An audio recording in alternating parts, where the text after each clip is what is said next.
Hi, it's Katrina! From beautiful spirits that can determine your fate to a malicious being that will give you nightmares, here are 9 creatures from Norse mythology.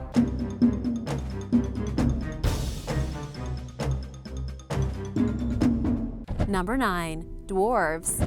The Dwarves were master smiths and craftspeople who lived underground in a place called Svartalfheim.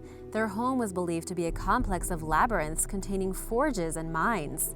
Ancient descriptions of the dwarves refer to them sometimes as dark elves, and they were often small and misshapen, descending from the maggots off of the dead corpse of a giant. I know, this stuff can get dark.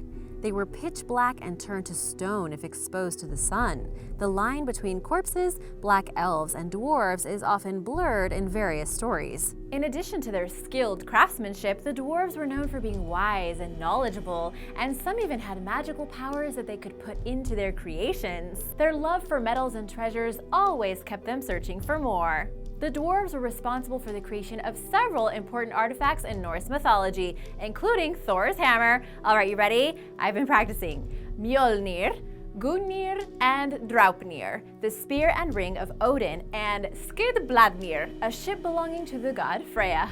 Close enough, I hope.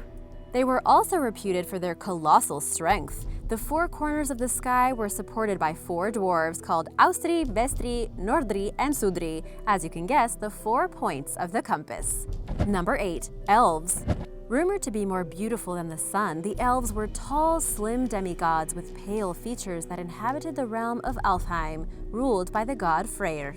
Also called Ljósálfar, for the most part, elves stayed out of human affairs. The limited relationship between elves and humans was an ambivalent one. Occasionally, and based on their whims, elves caused illness or cured them among humans. They were especially likely to heal someone when sacrifices were made for them. Elves and humans could interbreed. Their children had a human appearance but were gifted with extraordinary magical and intuitive powers. Humans could become elves after death, a belief that correlated with an overlap in the worship of human ancestors and the worship of elves. The Germanic people continued worshipping elves for centuries, even after they formally converted to Christianity, despite medieval laws prohibiting the practice. Elves were therefore worshipped for far longer than the Norse gods were. Some sources contend that there were also dark elves called Dwarves, who were blacker than pitch. Many scholars dispute this, however, believing that the Dwarves were actually dwarves. Another theory holds that they were introduced into Norse mythology as an example of good versus evil, given their contrasting appearance to the Ljósálfar. And now for number 7. But first, if you're new here, be sure to subscribe and click the notification bell and let me know your favorite mythological creature in the comments below. Big shout out to Flame for Moonlight, Caddy Kokoris, and Corey West for their video requests and for supporting this channel. Number 7. Valkyries.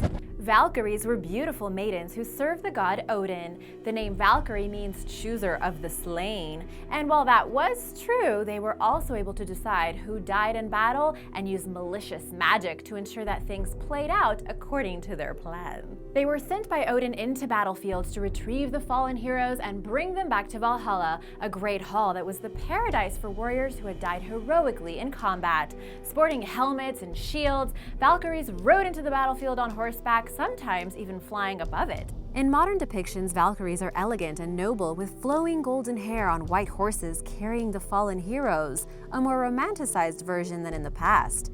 Before the arrival of Christianity, they were much more sinister creatures. They decided who lived and who died, and would sit at a loom weaving the tragic fate of the warriors.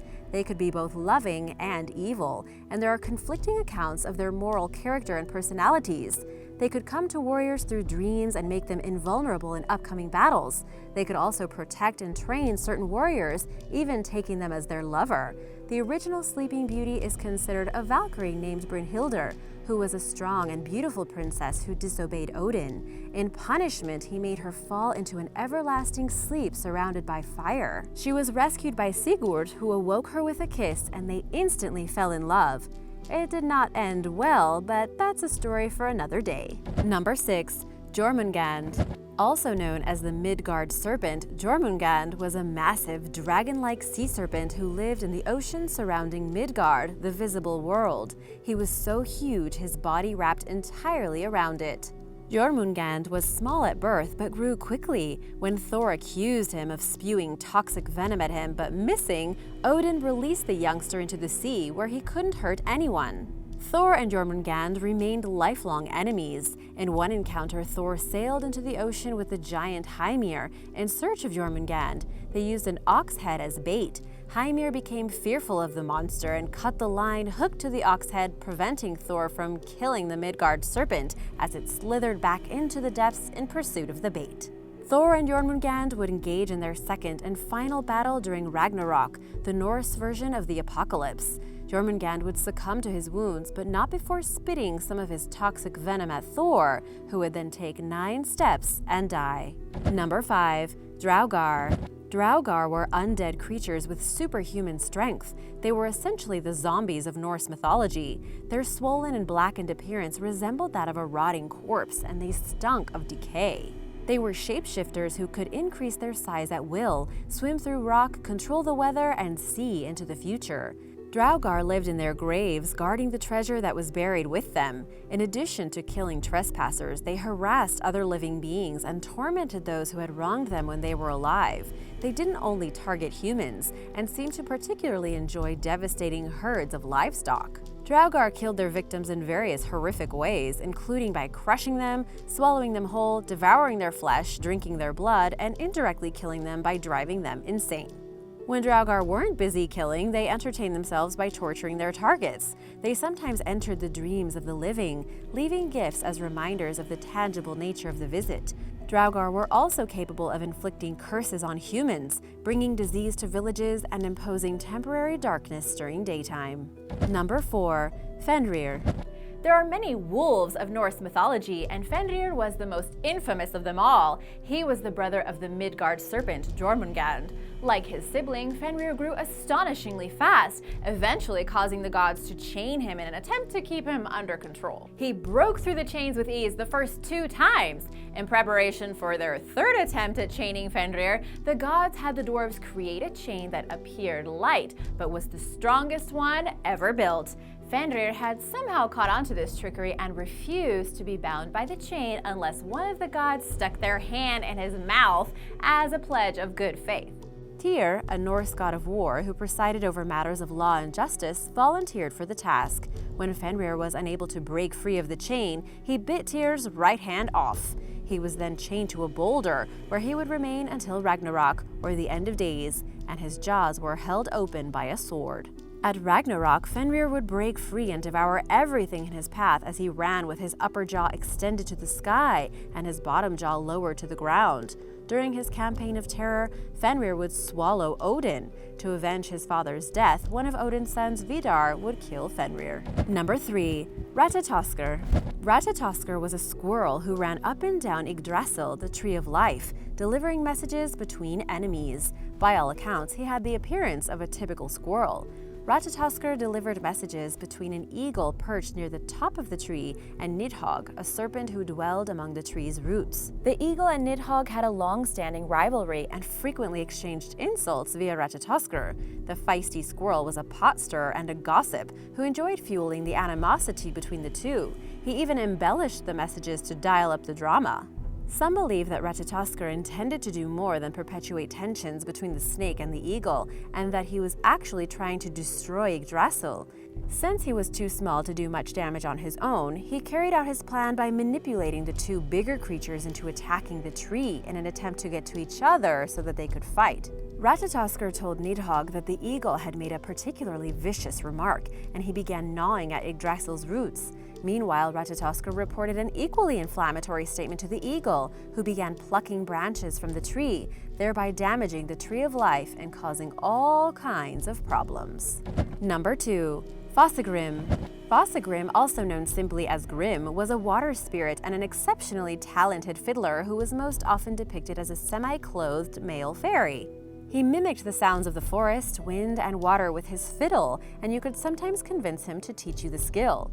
Those hoping for Fossegrim to teach them the fiddle were required to make a food offering to him. He was rather particular with his demands. One option was to throw a male goat into a waterfall that flows north. This had to be done on a Thursday evening and in secrecy. The other option was to offer smoked mutton, stolen from a neighbor's storage 4 Thursdays in a row. If Fossegrim was unsatisfied with the amount of meat on the bone, he would only teach the person to tune the fiddle, but if he was happy with his offering, he ran the person's right hand along the fiddle strings until all of their fingers bled. This magically enabled the individual to play the fiddle beautifully. In some accounts of the legend, Fossegrim lured women into lakes and streams with his enchanting music, and they drowned. So overall, not really a nice creature. Number 1. Mare. The Mare or Mara is what nightmares are made of, literally. This malicious monster slipped through cracks in walls and floors and rode on people's chests while they slept, causing them to have awful dreams, and in some cases, sleep paralysis. In some variations of the myth, she specifically targeted men. She also entangled the hair of humans and animals while they slumbered, resulting in mare locks. It's thought that this belief originated as an explanation for a medical condition called Polish plate, when your hair becomes irreversibly tangled and forms a mass that is moist and sometimes sticky. The Mare was also blamed for riding tree branches and causing them to tangle. She also would visit animals such as horses at night, and by morning the animal would be exhausted and covered in sweat. Sometimes it's depicted as a thin, pale woman in a nightgown with long black hair and nails. She's thought by some to be the restless soul of a child or adolescent that leaves their body at night. Most versions of the myth associate her more generally with the disembodied spirits of the living. Thanks for watching! Let me know which creature you thought was the creepiest and what you want to see next. Remember to subscribe, and I'll see you next time. Sweet dreams, everybody. Bye!